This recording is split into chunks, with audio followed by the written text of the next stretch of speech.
कोई भी सपना साकार करने के लिए सबसे जरूरी है सही कोच का होना। चुनिए IIEL को और करें अपने इंग्लिश का सपना साकार।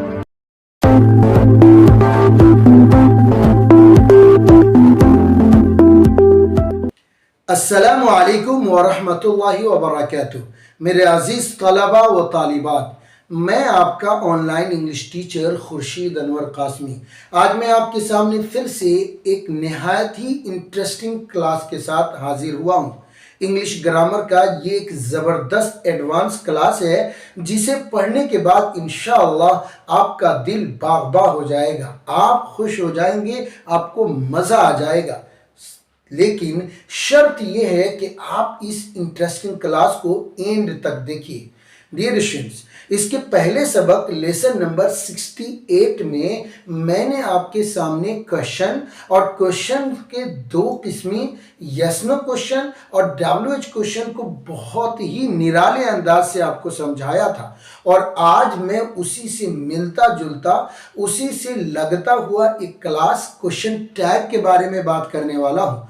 क्या है क्वेश्चन टैग? पहले हम इसकी तारीफ समझेंगे, फिर उसके बाद क्वेश्चन टैग के स्ट्रक्चर्स को समझेंगे, फिर मामसला इस टॉपिक को बहुस्न खूबी समझेंगे, और फिर उसके बाद लास्ट में एक प्रैक्टिस भी करेंगे। लेकिन आपसे दरखास्त है कि अगर इस वीडियो लेक्चर को आप विदाउट नोटबुक देख रहे हैं, जो कंटेंट है उसको आप लिख नहीं रहे हैं कॉपी में, तो प्लीज़ अभी ही आप इस वीडियो को बंद करें, पहले कॉपी का अरेंज करें, और फिर जिस तरह एक क्लासरूम में क्लास लिया जाता है उस तरह इसको लीजिए। आप इसे किसी टीवी का सीरियल नहीं देख रहे हैं, आप इसे कोई मूवी नहीं देख रहे हैं, इस तरीके से आप इसे न लीजिए।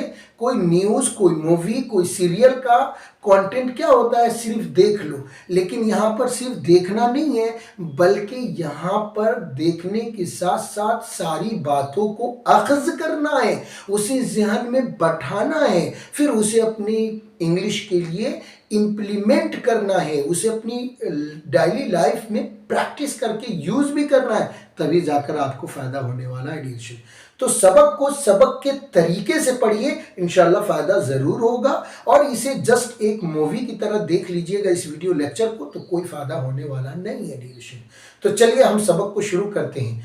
आपके सामने इस सबक को समझाने के लिए मैंने बहुत ही ज़बरदस्त एक नक्शा भी समझाया है, लेकिन अभी बहुत कुछ इसमें बाकी है जो आपको लिख लिख करके मैं समझाने वाला हूँ। तो चलिए dear students, without wasting any time, let's start. So dear students, as you can see here कि ये जो हमारा क्लास है ये लेसन नंबर 69 है, और आज के इस क्लास का टॉपिक है क्वेश्चन टैग। सबसे पहले हम समझते हैं कि ये टैग क्या होता है और क्वेश्चन टैग क्या होता है। सबसे पहले हम इसके अंदर तारीफ को समझेंगे, तारीफ, क्वेश्चन टैग की तारीफ क्या है। उसके बाद स्ट्रक्चर यानी कवायद को समझेंगे। ओके बाद डियर स्टूडेंट्स, हम इसकी प्रैक्टिस यानी एक मश्क करेंगे, और इन तमाम तीन चीज़ों से, तारीफ, कवायद और मश्क, ये तीन चीज़ें समझने के बाद इंशाअल्लाह ताला आप इस क्लास में बिल्कुल एक्सपर्ट हो जाएं। डियर स्टूडेंट्स, तो चलिए सबसे पहले हम क्वेश्चन टैग की तारीफ यानी डिफिनेशन, उसके बाद स्ट्रक्चर यानी कवायद, और उसके बाद प्रैक्टिस या एक्सरसाइज यानी मश्क करने वाले हैं। क्या है इसकी तारीफ? डियर स्टूडेंट्स, मैं इस बात को समझाने के लिए ज़रा ये जो नक्शा मैं आपको दे रहा हूँ इस पर नज़र डालिए। ये है डियर स्टूडेंट्स एक स्पीकर यानी बोलने वाला, मुतकल्लिम, और ये इसका लिसनर यानी सुनने वाला, LISTE,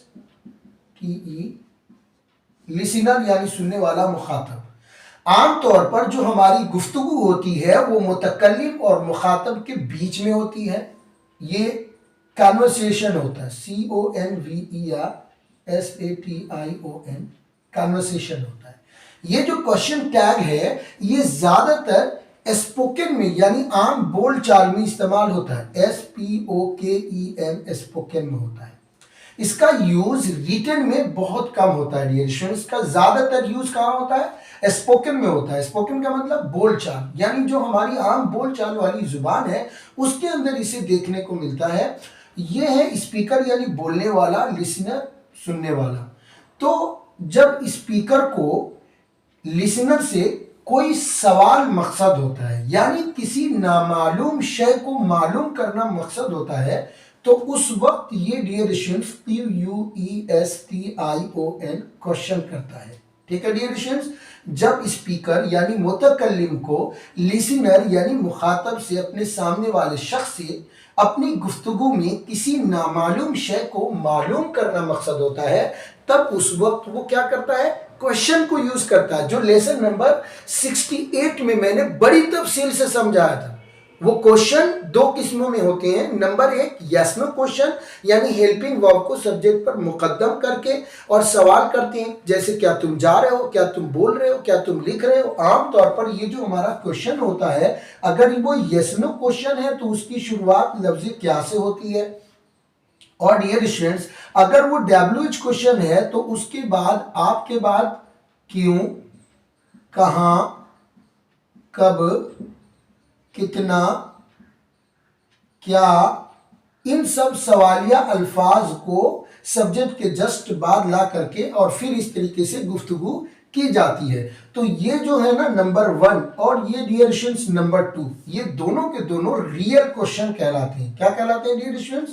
real question. Real question का मतलब होगा किसी नामालूम शय को मालूम करना। मसलन मुझे ये नहीं मालूम, आपको ये नहीं मालूम कि क्या मैं पढ़ा रहा हूं या कुछ और कर रहा हूं, तो आपने मुझसे पूछा क्या आप पढ़ा रहे हैं, तो मैंने जवाब दिया यस। यहां पर आपका एक नामालूम शय को मालूम करने के मकसद से ये जुमला था कि आप पढ़ा रहे हैं। ठीक है डियर स्टूडेंट्स, दूसरी बात देखिए, अगर स्पीकर कहता है कि आप क्या पढ़ा रहे हैं, तो उसने आपके बाद लफ्ज़ क्या को लाया, आपके बाद क्या को प्रयोग किया और फिर जुमला बनाया। इस जुमले से भी स्पीकर यानी मुतकल्लिम चाहता है कि मैं आपको बताऊं, आई शैइन तुदर्रिसु या शेख, यानी कौन सी चीज है जिसे आप पढ़ा रहे हैं। Which subject, which language are you teaching right now, आप कौन सी जुबान पढ़ा रहे हैं, कौन सी भाषा पढ़ा रहे हैं, ये मालूम करना मकसूद है डियर स्टूडेंट्स। तो बहरहाल इसको हम क्वेश्चन का एक तरीका। नंबर 2 ये है यस नो क्वेश्चन, मैं सबका नाम भी लिख दे रहा हूं। ये कौन सा क्वेश्चन था? Yes no question. ये आज नहीं, आप लेसन नंबर 68 में समझ चुके हैं डियर स्टूडेंट। और ये कौन सा क्वेश्चन है डियर स्टूडेंट्स? ये है WH क्वेश्चन। ठीक है, गौर से समझते रहिए, ये WH क्वेश्चन है और इसको भी आपने लेसन नंबर 68 में अच्छी तरह समझा। लेकिन यही स्पीकर, जैसे कि मैं हूं, आपसे पूछता हूं, आप मेरे मुखातब हैं, इस वक्त आप मेरे सामने वाले हैं, मैं आपसे एक तीसरे अंदाज में पूछ रहा हूं, आप मेरी बात समझ रहे हैं ना? देखिए, आप मेरी बात समझ रहे हैं ना, ये मैं आपसे पूछता हूं। क्या इससे मैं कोई रियल क्वेश्चन आपसे करना चाहता हूं? यस या नो में जवाब बताइए। नो, मैं आपसे सवाल नहीं कर रहा हूं। डियर स्टूडेंट्स, यहां पर कोई भी ये उर्दू का एक जुमला है, आप मेरी बात समझ रहे हैं ना, इसमें कहीं भी क्या, क्यों, कहाँ, कब, कितना, कितने मर्तबा, कैसे, कौन, कोई भी उर्दू का सवाल या लफ्ज इस जुमले में है नहीं है। यहां पर अगर इस ना को हटा दूं तो जुमला क्या बचेगा? आप मेरी बात समझ रहे हैं। और ये एक तरीके से पॉजिटिव सेंटेंस है, ये एक तरीके से मुस्बत जुमला है डियर स्टूडेंट्स। इसमें किसी भी एंगल से सवाल नहीं नजर आ रहा, ना कोई सवाल या लफ्ज है, ना इसमें कोई सवाल मकसद है। लेकिन जैसे ही मैंने इस ना को लगाया, आप मेरी बात समझ रहे हैं ना, अब आपके ऊपर लाजिम है कि आप मुझे इसका जवाब यस या नो में दें। अब मैं आप ही से पूछना चाहता हूं, अगर ये जुमला सवालिया नहीं है तो फिर आपने यस और नो में क्यों जवाब दिया जी? तो आपका कुछ तो जवाब होगा। आप कहेंगे कि दरअसल मैं, ये जो स्पीकर है ना डियर स्टूडेंट्स, ये इस जुमले से अपनी बात को, क्या सर, अपनी बात की ताईद चाहता है। मैं जो चाहता हूं वो लिख दिया। मैंने ये जुमला बोला कि आप मेरी बात समझ रहे हैं ना, इससे मैं आपसे इस बात की तायीद चाहता हूं कि आप इसको हाँ में हाँ या ना में ना बोलकर मेरी बात की तायीद करें। ठीक है डियर स्टूडेंट्स।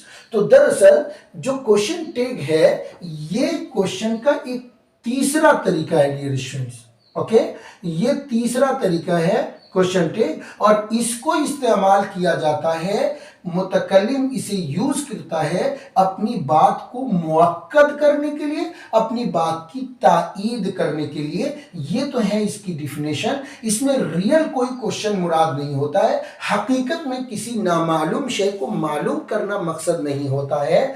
ये किसी भी मुस्बत जुमलों के आखिर में लफ्ज ना लगाने से या किसी भी मनफी जुमले के आखिर में लफ्ज ना लगाने से वही मुस्बत जुमला, वही मनफी जुमला एक तरीके से क्वेश्चन टैग में बदल जाता है। एक मनफी जुमला भी मैं लिख रहा हूं, यहां पर एक जुमला लिख रहा हूं कि वो नहीं आ रहा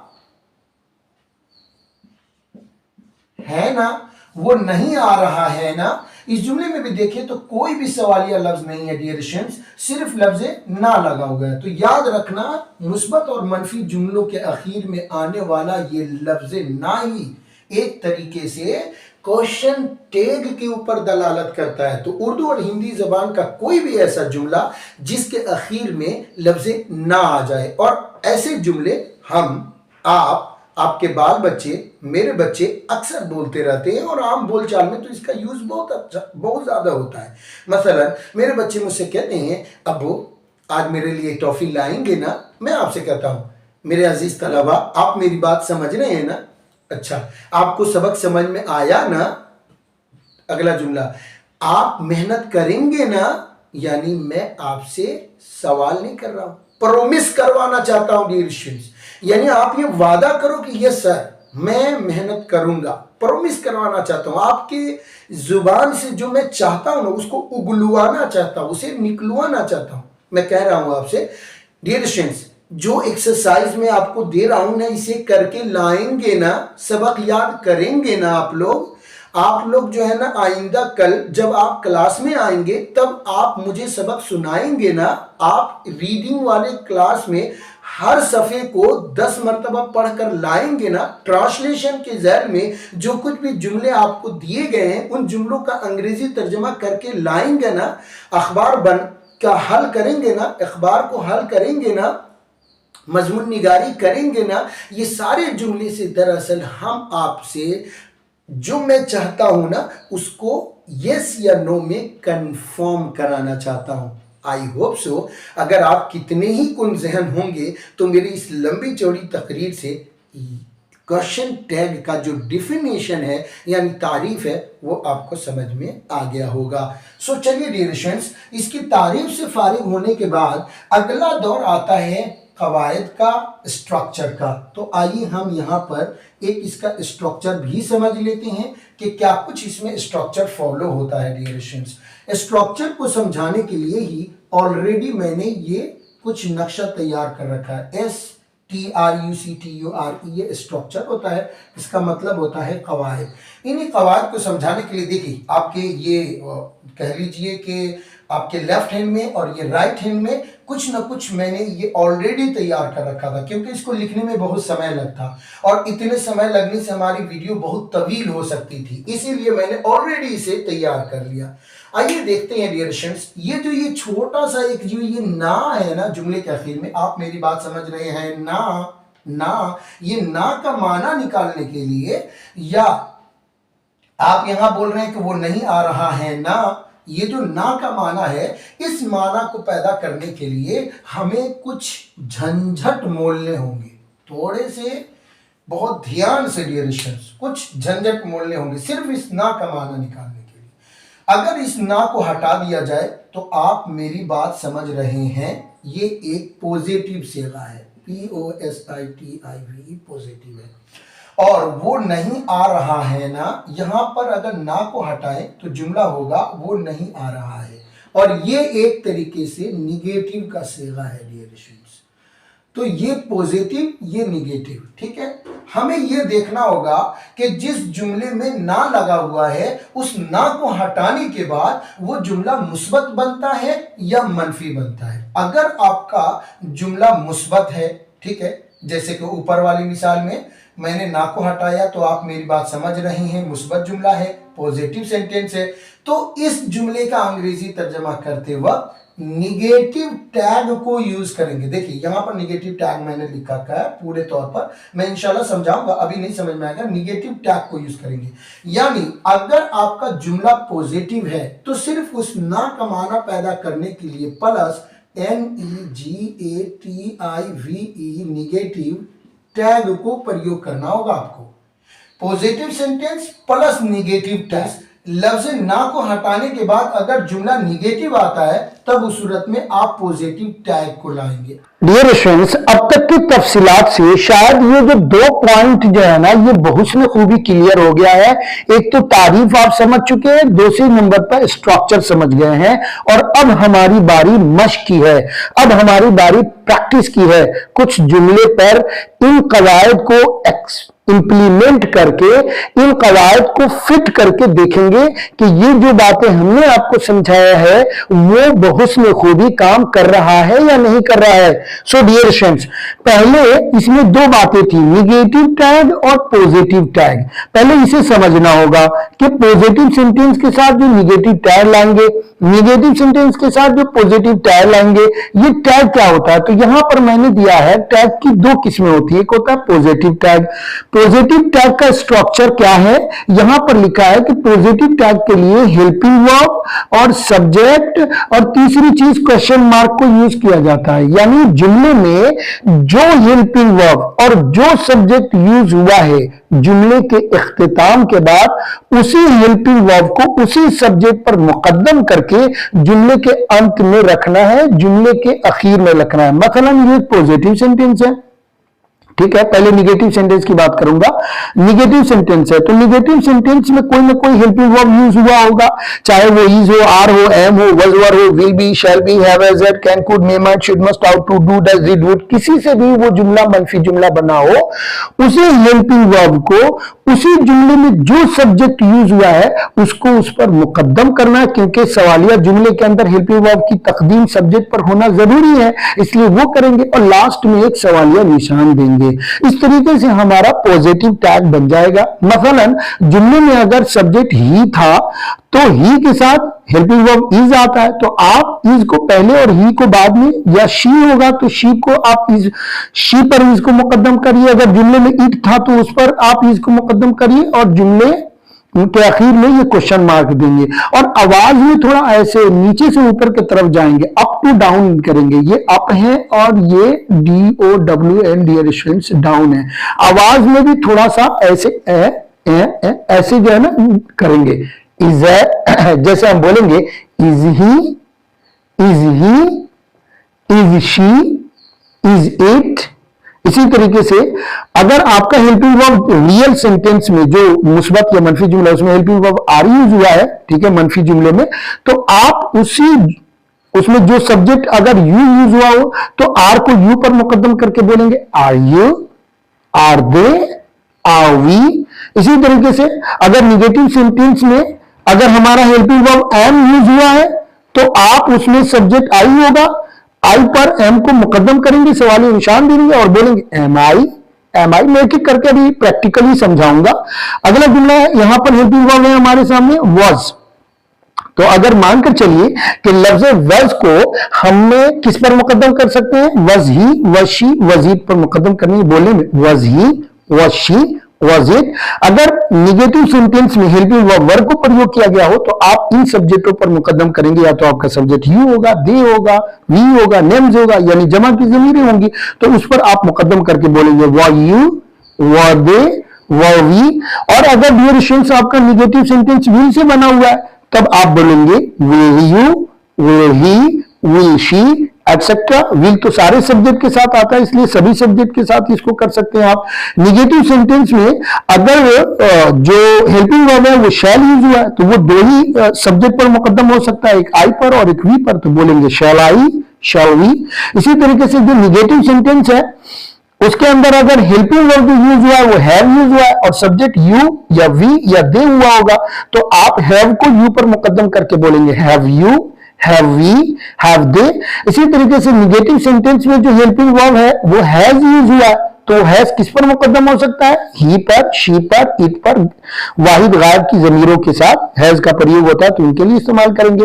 इसी तरह निगेटिव सेंटेंस के साथ अगर आप कैन यूज किए हैं तो आप बोलेंगे can you, can they, can he, etc. Could he, could she, could you, etc. May I, may you, may he, etc. Should I, should you, should he. Must she, must he, would you, would he, etc. ये तो था dear students कि negative stage के साथ आप negative sentence के साथ अगर जुमला क्या है मनफी जुमला है तो उसके साथ पॉजिटिव टैग यानी इन का प्रयोग करेंगे। अब आते हैं डियर स्टूडेंट्स, अगर आपका जो ना को हटाया तो जुमला क्या बचा है आपका मुस्बत बचा है। क्या है, पॉजिटिव। जैसे ऊपर में था, आप मेरी बात समझ रहे हैं ना को हटाया तो मुस्बत जुमला बचा। इस जुमले की अंग्रेजी में जब हम बनाएंगे तो देखेंगे कि जब ये मुस्बत जुमला होता है तो उसके साथ निगेटिव टैग कैसे बनेगा। सबसे पहले नंबर पर जो भी रियल सेंटेंस में हेल्पिंग वर्ब आया है उसको और निगेटिव वर्ड नॉट को यूज करेंगे। और इसके पहले क्लास में जब हम आपको शॉर्ट फॉर्म समझा रहे थे तब मैंने आपको तमाम हेल्पिंग वर्ब के साथ लफ्ज नॉट को शॉर्ट फॉर्म में बोलने का अंदाज भी समझाया था। जैसे is not, isn't, are not, aren't, am not, armed, was not, wasn't, were not, weren't, will not, won't. और इसी तरीके से shall not, shan't, have not, haven't, has not, hadn't, have not, hadn't, can not, can't, could not, couldn't, may not, mayn't और might not, mightn't, should not, shouldn't, must not, mustn't, would not, wouldn't, do not, don't, does not, doesn't, did not, didn't. ये सारी बातें आपको short form वाली class में हमने आपको समझाया था। रिएक्शंस। अब आगे चलते हैं तो आपको हेल्पिंग वर्ब और नॉट को आपस में कंबाइन कर देना है, मिला लेना है। उसके बाद आपको जो जुमले में सब्जेक्ट यूज हुआ है उसको यूज करेंगे और उसके बाद एक क्वेश्चन मार्क देंगे। मसलन आप अगर इज यूज हुआ है तो बोलेंगे isn't he, isn't she, isn't it, aren't you, aren't they, armed I, wasn't he, wasn't she, wasn't I, weren't you, weren't they। Okay, dear students, won't you, won't he, won't she, haven't you, haven't we। has के साथ ही लगेगा तो hasn't he, hasn't she, hasn't it, hadn't you, hadn't they, can't I, can't you, can't we, shouldn't he, shouldn't she, mustn't you, mustn't they और question mark. इसी तरीके से don't you, don't they, doesn't he, doesn't she, etc. didn't he, didn't they, wouldn't he, wouldn't she, etc. So dear students, इसी structure को follow करके let's have a practice. चलो थोड़ी मशक कर लेते हैं। मसलन सबसे पहले मैं इस जुमले की अंग्रेजी बनाऊंगा। आप मेरी बात समझ रहे हैं ना, क्योंकि ये बहुत देर से हमारे साथ है ये जुमला। जब से मैंने बातों को समझाने की शुरू किया तब से ये व्हाइट बोर्ड पर नजर भी आ रहा है, इसी से हम समझेंगे। ये जुमला ना को हटाने के बाद क्या बचा, पॉजिटिव सेंटेंस बचा है और पॉजिटिव सेंटेंस के साथ निगेटिव टैग लाते हैं। तो पहले इसकी अंग्रेजी बनाएंगे। आप मेरी बात समझ रहे हैं तो इसकी अंग्रेजी है यू आर। यहां गेट का जब मफूल बिही आता है कोई ज़वीलकुल शख्स यानी पीपल आता है तो ये समझने के माना में आता है, तो मैं यहां पर गेट को ही यूज कर रहा हूं। आप अंडरस्टैंडिंग भी कह सकते हैं। यू आर गेटिंग और हमें समझ रहे हैं ना, हमें की बात हो रही है। आप मेरी है, मेरी बात है तो आप मी लगाएं। आप बोलेगा यू आर गेटिंग मी। ये तो जुमला आपका मुस्बत हो गया। और मुस्बत जुमले में जो हेल्पिंग वर्ब आया है ये देखिए आर, इसको आप नॉट के साथ यू पर मुकद्दम करिए, यानी इसी हेल्पिंग वर्ब को इसी सब्जेक्ट पर जो यहां सब्जेक्ट आया इस पर मुकद्दम करें और जुमले में इस तरीके से कॉमा दें। और कॉमा देने के बाद डियर स्टूडेंट्स आपको ARER, लेकिन ये मुस्बत है ना तो हम इसको क्या करेंगे, मनफी, यानी ये बताया ना helping verb plus negative word का कंबाइनेशन लाना है। तो यहां पर आर के साथ नॉट लगाएंगे तो क्या बनेगा, ये देखिए आरेंट, तो मैंने डियरेशंस यहाँ पर आरेंट कर दिया और इसमें सब्जेक्ट क्या मिला मुझको, यू मिला। ठीक है डियरेशंस, तो ये यू कर दिया आपने सवालिया जुमला। एक बात समझने में मैं समझाने की कोशिश करूंगा कि जितने भी क्वेश्चन टैग होते हैं उसमें जिस लफ्ज से जुमले की शुरुआत होती है उसी लफ्ज से जुमले का इख्तिताम होता है। देखिए आपने यू से जुमले को शुरू किया तो यू पर ही जुमला खत्म होगा, ठीक है। लेकिन जो उसमें हेल्पिंग वर्ब मुस्बत यूज हुआ आर, उसी हेल्पिंग वर्ब को यहां पर आरेंट कर देंगे। ये बात ध्यान में लेंगे। और अब एक नहीं, 1 लाख नहीं, 1 करोड़ जुमले बनाइए, इसी स्ट्रक्चर को फॉलो कीजिए। कोई मां का लाल दुनिया का नहीं है जो आपके जुमले को गलत कह सकता है। डियरेशंस पढ़ाना छोड़ दूंगा, आप इस स्ट्रक्चर के माध्यम से आप जितने भी क्वेश्चन टैग बनाना बनाते रहिए। मिसालन वो नहीं आए, वो नहीं आ रहा है ना, ये एक जुमला है, इसमें भी ना को हटाते हैं तो जुमला बचेगा, मैं इसे ब्लू से समझाऊंगा, तो जुमला बचेगा डियरेशंस, ही इज नॉट कमिंग। ठीक है, ये जुमला है, ही इज नॉट कमिंग, इसका मतलब क्या होगा, वो नहीं आ रहा है। इसका तो तर्जुमा होगा, लेकिन ना का माना कैसे निकलेगा? ना का माना पैदा करने के लिए ये क्या है, इजंट है। यहां पर देखिए इज नॉट का प्रयोग हुआ, तो यहां पर इज नॉट नहीं आएगा। जब शुरू में आ गया तो यहां नहीं आएगा, तो यहां पर क्या होगा, सिर्फ इज पहले जाएगा, इज। और यहां पर देख लीजिए मुस्बत में इज ही, सब्जेक्ट हमारा ही है, तो इज को ही पर मुकद्दम करेंगे और बोलेंगे इज ही और ये क्वेश्चन मार्क। बस इस तरह हो गया जुमला, he is not coming, is he is not coming, is he. ऐसे थोड़ा बोलने का अंदाज भी इख्तियार करेंगे तो ये जुमला क्या बन गया भैया, निगेटिव क्वेश्चन टैग। और ऊपर वाला क्या हो गया, पॉजिटिव क्वेश्चन टैग हो गया डियरेशंस। और एक मिसाल और ले लेते हैं। मिसाल के तौर पर अगर आपका जुमला मुस्बत हो और वो प्रेजेंट सिंपल का हो, जैसे आप इंग्लिश बोलते हो ना, ये पूछना है, तो आप इसके लिए क्या लाओगे, पहले आप इंग्लिश बोलते हो, यू स्पीक इंग्लिश। ठीक है, you speak English, you speak English, इसके अंदर तो कोई हेल्पिंग वर्ब यूज नहीं हुआ है डियरेशंस, यू स्पीक इंग्लिश में कोई हेल्पिंग वर्ब नहीं है। और टैग बनाने के लिए हेल्पिंग वर्ब को सब्जेक्ट पर मुकद्दम करना है, तो अब कैसे करेंगे, लफ्ज में तो है नहीं, जुमलों में तो है नहीं, तो फिर कैसे होगा। तो आप जुमले में है या नहीं है उसको छोड़ दीजिए। आप देखिए कि अगर इसी जुमले को अगर सवालिया आप बनाते तो क्या बोलते, डू यू बोलते, क्या बोलते डियरेशंस, डू यू। तो यहां पर हेल्पिंग वर्ब क्या निकल के आता, डू, तो उसी डू में आप नॉट लगा दीजिए, ओके, डोंट कर दीजिए और उसके बाद यू कर दीजिए, बस बन गया ना, है ना, बहुत आसान। तो आप कैसे बोलिएगा, you speak English don't you speak English don't you, तुम इंग्लिश बोलते हो ना।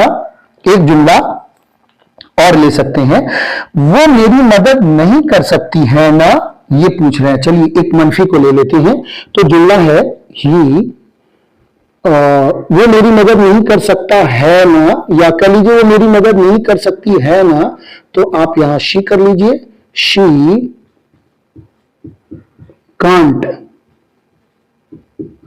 Help me. ओके डियरेशंस, शी कांट हेल्प मी, वो मेरी मदद नहीं कर सकती है, इसका जुमला थी। ना का तो माना नहीं निकला, अब ना का माना कैसे निकलेगा, इस कैन को शी पर मुकद्दम करिए और बोलिएगा कैन शी। देखिए यहां मिल जाएगा, can I, can you, can we, can she, यहां पर आप ला सकते हैं। ओके डियरेशंस, एक question mark. So I hope so बड़ी बेहतरीन अंदाज में मैंने आपको पूरा चैप्टर समझाया। अब आपको जितने जुमले बनाने हैं स्ट्रक्चर मौजूद है पूरा। मैंने हेल्पिंग वर्ब को सब्जेक्ट पे मुकद्दम करके पॉजिटिव टैग, हेल्पिंग वर्ब को निगेटिव वर्ड के साथ कंबाइन करके सब्जेक्ट पर मुकद्दम करके निगेटिव टैग की पूरी फहरिस्त लिख दिया। और ये तमाम फहरिस्त और ये तमाम बातें मेरी किताब मुंतखब अंग्रेजी ग्रामर हिस्सा 2 देख लीजिए, ये है सर, बड़ी जबरदस्त 30 सबक है जनाब, इसमें सिर्फ 30 लेसन है और ये किताब 304 सफहात पर मुश्तमिल है,